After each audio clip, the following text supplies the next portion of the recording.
Жалпы осы Құран түскенге дейін меккеліктерге түсті ғой. Сол жаңағы меккеліктер, Меккедегі әрбір араб, әрбір меккеліктің екіншісі, әрбір екінші араб десек болады, әрбір екінші меккелік ақын болған. Ақын деген нәрсені түсінесіздер, бұл әдеби тіл деген нәрсе. Тіл орамдары, сөз тіркестері, тереңнен жаңағы бір әртүрлі сөзді бірден түсіне қоятын қабілеттер. Жаңағы енді өлең шығарудағы, өлең құрастырудағы қасиеттері өте биік болған. Жаңағыдай айтыса салу деген нәрселер бүйтіп өлеңмен. Түсіндіңіздер ме? Қазір бүйтіп суырып салып, бір тақпақты бір жаңағы басшысына шығара салу деген, немесе ана бір әйел кісіні көріп бір өлең шығара салу деген, немесе бір ғазалды көріп көктен шығара салу деген нәрселер, оларда кәдімгі нәрсе болатын да. Ол кеңінен өте мықты дамыған нәрсе болған. Міне осындай әдеби тілі мықты. Сосын олар сөйлеп жүргенде, қазір мысалы кейбір араб елдеріне баратын болсаңыздар, диалект деген нәрсе бар, көше тілі деген нәрсе бар да. Ал ол кезде Құрайыштың арабтары таза арабтың әдеби тілінде сөйлеген. Тура мына Құрандағы сөздер қалай? Тура осы сөздермен сөйлеген. Дәлме-дәл осы сөздер. Көрдіңіз бе? Алла Тағала да олардың саналарын оятатын кезде өздері қолданатын сөздермен сөйлейді. Өздері кеңінен қолданатын сөздермен сөйлейді. Сөздер солар. Өздері сөйлеп жүрген сөздер, өздері сөйлеп жүрген әріптер. Алла Тағала бұл Құранды мұғжиза етіп түсірген. Мысалы, жаңағы Мұса пайғамбардың заманында сіздер білесіздер, Мұса пайғамбардың заманында Фирғауынның қасында сиқыршылары болған. Өткен сабақтарда естідіңіздер. Енді ең халықтың қатты қорқатын, немесе халықтың бір жоғары санайтын нәрсесі сиқыр болған. Бұл сиқыр деген нәрсе. Сонда Аллах Тағала Мұса пайғамбарды жаңағы Тәуратпен жіберген кезде оның мұғжизалармен жібереді. Сол мұғжизаларында сіздер білесіздер, жаңағы сиқыршылардың ісін талқандайтын асат аяғының айдақар жаңағы жыланға айналатыны. Жаңағы сиқыршылардікінен де күшті мұғжизамен келеді да, сиқыршылардың барлығы ең соңында сәждеге құлап иманға келген туралы білесіздер. Мұғжиза деген сөз арабта ағы жаза дейді, дәрменсіз қылып тастау. Сондай бір пәрменді нәрсе келеді, басып тастайды да, түстік істемей қалады оған. Басып тастайтын, пәрменді. Дәрменсіз қылады, алдындағы қарсыласын дәрменсіз қылып тастайды. Сөйтіп Мұсаның жаңа мұғжизалары, асат аяғы тағы да басқа сиқыршыларды не істеді? Дәрменсіз қылып тастады. Иса пайғамбардың кезінде де сондай мысалы. Ауру, емшілер, неше түрлі бақсылар, сондайлар көбейген кезде Иса пайғамбар да сондай бір мұғжизаларды әкелді. Торғайдан, балшықта торғайды құрап, фәанфуху фихи биизни робби дейді. Алланың рұқсатымен қазір үрлеймін деп үрлеген кезде торғай айналып кетеді. Сөйтіп олардың да неше түрлі нәрселері жайына қалды. Иса Алла Тағаланың жолдауын көтерді осы нәрсе арқылы. Мұса пайғамбарда жаңағы асат аяқтағы мәселе ол Алла Тағаланың құдіретін көрсетуді. Өйткені мейлі жаңағы асат аяқтың жыланға айналуы болсын, ол Алланың таза құдіреті. Жаңағы Иса алейхиссалам ұстаған құмнан жасаған, балшықтан жасаған торғай болсын, сүф деген кезде торғайға айналып кету. Ол Алла Тағаланың таза құдіреті да. Сол секілді Алла Тағала осы Құранда енді Құрайыштарда мен деп жүрген адамдар сол ақындық арқылы мен болған. Көрдіңіз бе? Осындай бір керемет өздерінің бір бетке ұстар нәрсесі болады ғой әрбір ұлттың. Сол секілді олардың да бір бетке ұстар, сондай бір ерекше мақтанатын, басқа елдерде жоқ деп ерекшеленетін нәрсесі осы ақындық еді. Сол ақындықтарынан пәрменді, ақындықтарын дәрменсіз қылатын пәрменді Құранда келді Алла Тағала. Пәрменді Құранда келді. Көптеген сүрелерде өздеріңіз байқайсыздар, мысалы алиф лам мим деп басталатын бір әріптер тұрады. Ешқашан арабтың әдебиетінде ондай нәрсе болып көрмеген, әріп деген нәрсе. Түсіндіңіз бе? Жаңа нәрсені қараңыз Алла Тағала қандай. Алиф лам мим, алиф лам ро. Қоф осы сүредегідей. Өткендегі өткен нун, мысалы, сот, әріптер. Кәдімгі өздері білетін әріптер. Сол әріптерден Алла Тағала мағынасы жаңа сыры бір Алланың өзінде. Тәпсір ғұламаларының ең әдемі айтқан нәрсесі осы әріптерге байланысты. Алла Тағала осы әріпті сөйлеп дейді оларға, мысалы қоф деді де, міне өздерің сөйлеп жүрген әріп дейді мынау. Қараңыздар, шақыру тастаймын сендерге дейді. Осындай әріптен, өздерің сөйлеп жүрген әріптерден осыған ұқсас нәрсе әкеле аласыңдар ма дегендей шақыру тастап жатыр дейді әріппен. Дағы әріп, қарапайым әріп қарап тұрсаң, өздері қоф сол әріп та. Бірақ олардың құрастырып жатқан сөздерімен Аллах Тағала тарапынан түскен Құран деген екі бөлек нәрсе. Құран үлкен Алла Тағаланың мұғжизасы. Сондықтан келесі осы аяттағы қоф деген сөзден кейін Алла Тағала айтады: "Уәл Құр'анил мәжид" дейді.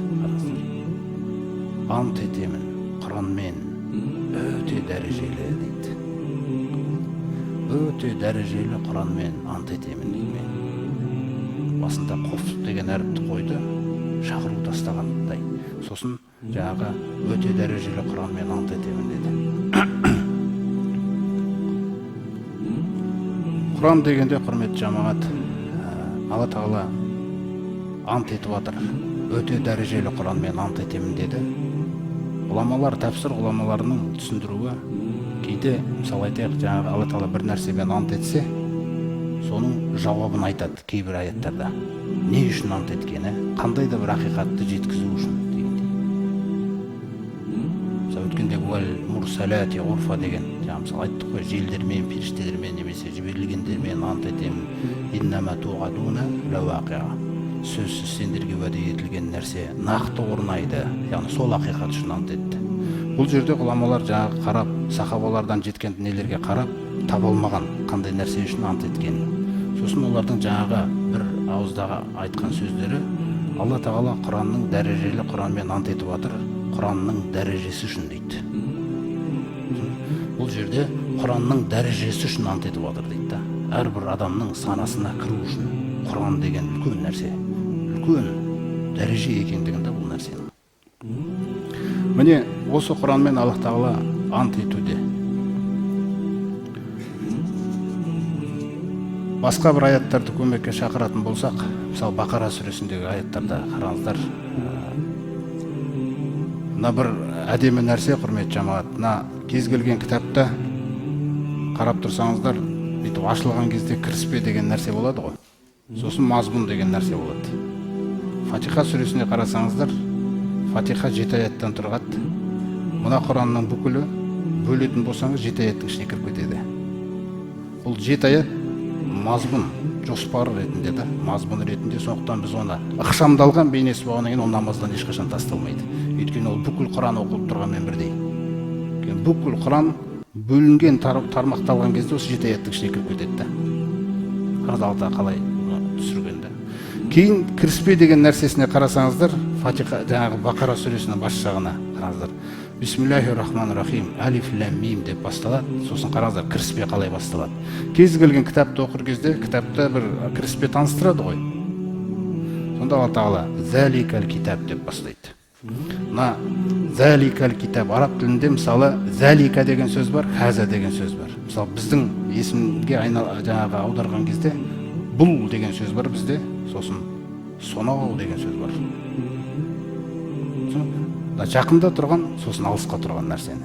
Біз оны аударған кезде, қазақша аударма мағына жасаймыз ғой, мағыналық аудармасы деп Құраннан жасаған кезде, біз бұл Құран деп, бұл Құран деген сөзді оқып жүрсіздер. Дұрыс па? Бұл Құран деген. Асыл Алла Тағала бұл деген сөзді қаламаған ол жерге, сонау деген сөзді қалаған қоюға. Неге? Мәртебесін білдіріп отыр ол. Ол Аллах Тағаланың құзырынан келген кітап екендігі. Ол Алла Тағаланың құзырынан келген кітап. Басқа кітаптың барлығы жердің бетінде жинақталған. Жердің бетінде жинақталған, мазмұндалған. Ал бұл Аллах Тағаланың құзырынан келген кітап. Оның иесі ұлы Алланың өзі.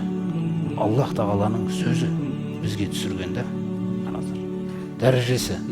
Алла Тағаланың сөзі. Алла Тағаланың сөзінен басқа нәрсе жоқ ішінде. Өзі тағы бір сүреде айтқандай, иннаху ла китабун азиз дейді. Сөзсіз бұл кітап өте үстем, өте күшті кітап дейді бұл. Бұл кітап егер басқа біреулерге шақыру тастаса, ешкім жауап бере алмайды дейді оның шақыруына, қараңыздар. Бұл басып тастайды дейді бұл. Үстем дейді өте биік күшті кітап дейді бұл. Сосын түсіндіреді. Ла яътихил батилу. Мин байни ядайхи ва ла мин халфихи.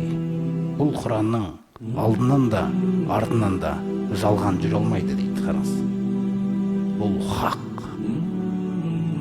Жердің бетінде егер мазмұнында бір өтірік араласпаған, бір күмәнді нәрсе араласпаған деген нәрсе болса, ол жалғыз Құранның ғана сипаты. Одан басқа ешбір кітапта жоқ ол қасиет. Ешбір кітапта жоқ болғаннан кейін Алла Тағала өте дәрежелі Құранмен ант етем деп жатырды. Бұл Құран, жаңа Бақара сүресіне қайтып келейік, міне қараңыздар. Заликал китабу, сонау кітап, Алла Тағаланың хұзырынан түсірілген кітап деп жатырды. Сосын қараңыздар, біздің сенімімізге қалай нәрсені, мына кітаппен дос болу үшін, мына кітаптан әрбір алған нәрсең тек пайда болып сіну үшін, мына нәрсе керек екен сенімде. Қандай нәрсе? Ла райба фихи. Ешқандай күдік жоқ дейді ішінде. Бірінші сенің иманың осы нәрсемен беку керекті. Бұл кітапта күдік жоқ мүлде. Бұл кітапта ішінде ешқандай күдік жоқ дейді. Бұл тек қана хақ. Әр нәрсе ішіндегі хақ. Осылай кім сене алады? Осылай кім ұстана алынады бұл кітапты? Сұрақ. Кім осылай ұстана алады? Кім осылай сене алады бұл кітапқа деген кезде Алла айтады. Худан лил муттақин. Тек қана тақуалар дейді. Тақуалар. Тақуалар ғана бұл кітапты, худан деген сөз, құрметті жамағат, біз өзімізге түсінікті тілмен айтайық. Кез келген бір нәрсені сіз сатып алсаңыз, мысалы бір көлік сатып алдыңыз ба, бір зат сатып алсаңыз, кітапшасы сатылады қоса. Инструкциясы, нұсқау. Сол инструкциясы жаңағы нәрсе жұмыс істемей қалса, немесе бір нәрсе болып қалса оған, ол сол инструкциясын оқымасаң, оны жөндей алмайсың оны. Түсінесіз ба? Немесе инструкциясы болмаса, оны жасаған мастері керек та. Осындай нәрселердің ішіндегі, қараңыздар, оның жаңағы адам ең мұқтаж екен инструкцияға. Адам, біз инструкцияға ең қатты мұқтаж бізді. Өйткені басқа жаратылған нәрселер жаңа қиямет сағатымен аяқталады. Бірақ біздікі аяқталмайды екен. Біз сұралады екенбіз да. Әрбір ісіміз үшін. Қараңыздар. Сондықтан біздің инструкциямыз дұрыс инструкция болмаса, біз үлкен жаққа бара жатырмыз қазір. Алла Тағаланың алдына бара жатырмыз да біз. Хұзырына бара жатырмыз. Не мәңгі жәннат, не мәңгі тозақпен аяқталады. Міне қараңыздар. Бұл нәрсеге мықты инструкция керек. Сондықтан худан деген сөз Құранда нұсқау дейді да, ол жетекші нұсқау. Мына кітапта екен сіздің бүкіл жаңағы жаныңыздың жолы осы кітаптың ішінде, Құранның ішінде да. Құран ғана біледі сізді қалай жөндеу керек екенін. Сіздің өзіңіз білмейсіз оны. Сіз сомен келісу керексіз де бірінші. Егер өзім білем десеңіз, жақсылық болмайды ол жерде. Құран біледі сізді қалай жөндеу керек екенін, сіздің қай қасиеттеріңізді жөндеу керек екенін. Сондықтан кім сондай дәрежеде бұл Құранды ұстайды? Худалил муттақин, тақуалар дейді. Неге тақуалар? Неге бүкіл адамдар емес? Өйткені тақуалардан андай бір сипат бар дейді, әдемі, аталайды. Қараңыз, қандай сипат? Қараңыз, әллазина юъминуна бил ғайб. Бұлар ғайыпқа иман келтіреді дейді. Бұларға Құран шаршамайды дейді айта беруден. Құран айтады, ол болды алады дейді ол. Өйткені ол ғайыпқа иман келтірген. Ғайыпқа иман келтірмесе адам қайта-қайта сұрақ қоя береді. Сұрақ қоя береді, неге бұлай, неге бұлай, неге олай дегендей мәселелер көп болып кетеді да. Алла Тағала солай тәрбиелеуді қалаған бізді. Мысалы, бесін уақытында уақытты көрсетті, күн шалқайған бетте бесін оқисыз деді бізге. Біз бесін оқимыз, бірақ білмейміз неге ол уақытты. Өйткені ол таңдады, біз сұрақ қоймаймыз. Біз Алла Тағалаға сұрақ қоймаймыз. Ол біледі, ол дана. Менде басқа проблемалар жетеді шешетін. Бірақ ол солай сынайды. Күн еңкейген кезде оқисың дейді. Ол күн еңкейген кезде оқимыз Раббымыз. Күн батқан кезде, таң жаңағы батқан кезде деген мәселелер. Осының бәрінде осы тақуалықтың өзі бірінші сипаты ғайыпқа иман келтіру деген нәрсе екен, құрметті жамағат. Мына біздегі мүминдердегі сифат негізгі бұл көзіңмен көрмей иман келтіресің. Көзіңмен көрмей иман келтірудің жемісін қараңыздаршы, қандай әдемі. Аллазина яхшауна роббахум бил гойби дейді, лахум мағфира. Раббыларын көрмей қорқатындар дейді. Қараңыздар, жемісі қандай, қараңыздаршы. Алла тағаланы көрмей сендің да, көрмей сендің да, көрмей қорқасың. Міне адамның әдемі тұсы қай жерде да, адамның әдемі күйі қай жерде. Көрмей қорқып отырсың да Алла тағаладан. Алла тағала көрмейсің, бірақ ол сізді көріп тұр қай жерде жүрсеңіз де. Міне сондықтан бұл кітап өте биік, сонау кітап Аллах тағаланың құзырынан келген деген мағынада. Бұл Құран, құрметті жамағат, өзінің алдындағы түскен Інжілге баға беретін кітап. Өзіңіз ойлаңыз, кім Інжілге баға бере алады? Мысалы, тек Құран бере алады бағаны. Мына жері дұрыс дейді, мына жері дұрыс емес дейді қазіргі Інжілді. Басқа ешбір кітап оны істей алмайды оны. Бұл Құран Тәуратқа да баға береді. Мына жері рас дейді, мына жері өзгерген дейді. Мына жері тіпті өтірік дейді. Бұл Құран сол бағаны бере алады оларға. Құранда Аллах тағала өзі сақтайды. Мухаймин деген сифат берген. Мухаймин бұл үстінен қарап тұрады. Қараңыздар. Үстінен қарайды кітаптардың.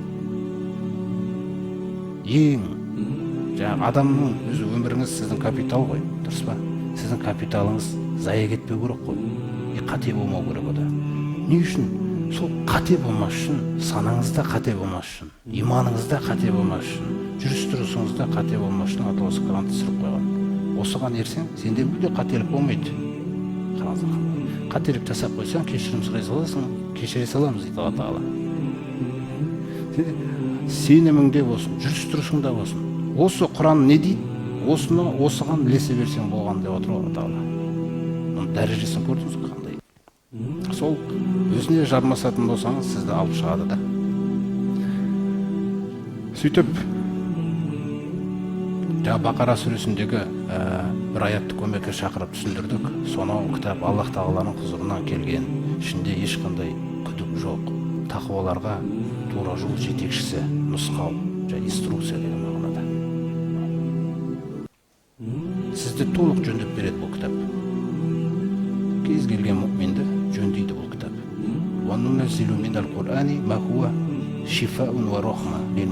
Қараңыздар қалай түсіреді. Бұл Құраннан дейді, біз мұъминдерге шипа болатын нәрсені түсіріп тұрамыз дейді. Шипа дегенде не? Біздің ішімізде, нәпсімізде кейбір нәрселер дұрыс емес. Біз ашуланшақ болып кеткенбіз. Тез ашуланамыз, жамандап қоямыз, жек көріп кетеміз біреуді, амандаспай қоямыз. Сөйтіп өзіміз бір дұрыс істеп жүрген сияқтымыз біз. Егер осы күйде жаңағы Алла тағаланың алдына барып тұра қалатын болсақ, жағдай қиын болады да. Сондықтан Алла тағала шипа түсіреді бізге. Сені емдеу керек дейді. Біз осыған да келісу керекпіз. Сені емдеу керек дейді Алла тағала. Қараңыз. Ана жерде сен ашуланып жүрсің. Сені емдеу керекпіз дейді біз. Раббым көндім деп бізде көну деген нәрсе болу керек. Өзім білем деген нәрсе адамды құртатын. Өзім білем дегеннен кейін бұл Құран кірмей жатыр да, жүрегінің орнын ала алмай жатыр оны. Сондықтан адам деген көнгіш болу керек. Мен көнем, қай жерде не айтылып тұр мен жайында деген нәрсе болу керек. Құраннан шипа болатын нәрселерді түсіреміз. Және рахым дейді. Яғни сондай бір проблема болып қалса, Құранның бір аятын оқисыз да жүрегіңіз жеңілдеп кетеді. Рахым болып кетеді. Жеңіл болып проблемаңыз шешіліп кетеді. Ал егер бұл болмаса, сіз қиналып, уайымдап жүре бересіз. Бәрібір сіз осы Құранға келмеген адам бәрібір бір психологқа барады ғой, дұрыс па қоғамда? Қоғамда қазір қалай? Психологқа барып қайту керек, юристке барып қайту керек, анаған барып қайту керек. Сонда сіздер таңғалатын нәрсе, құрметті жамағат, жаңағы юристтен барып сұрайтын нәрсесі де, психологтан барып сұрайтын нәрсесі де Құранның ішінде бар. Қараңыз қандай нәрсе де. Сосын психолог сізден ақша алады. Сосын ол тағы біраз нәрселерді былықтырып жібереді өзінің ойларын. Бұл жақта былықтырмайды. Бұл жерде бетке айтады сізге. Бірден айтады сізге. былай істейсің дейді, болды. Солай істемесең өзің біраз қисаясың. Қалай істей қоясың, Құрандағыдай түзу болып кетеді түгел нәрсе. Бұның дәрежесі деген мағынасына жаңағы осындай үлкен нәрселерді қамтиды да.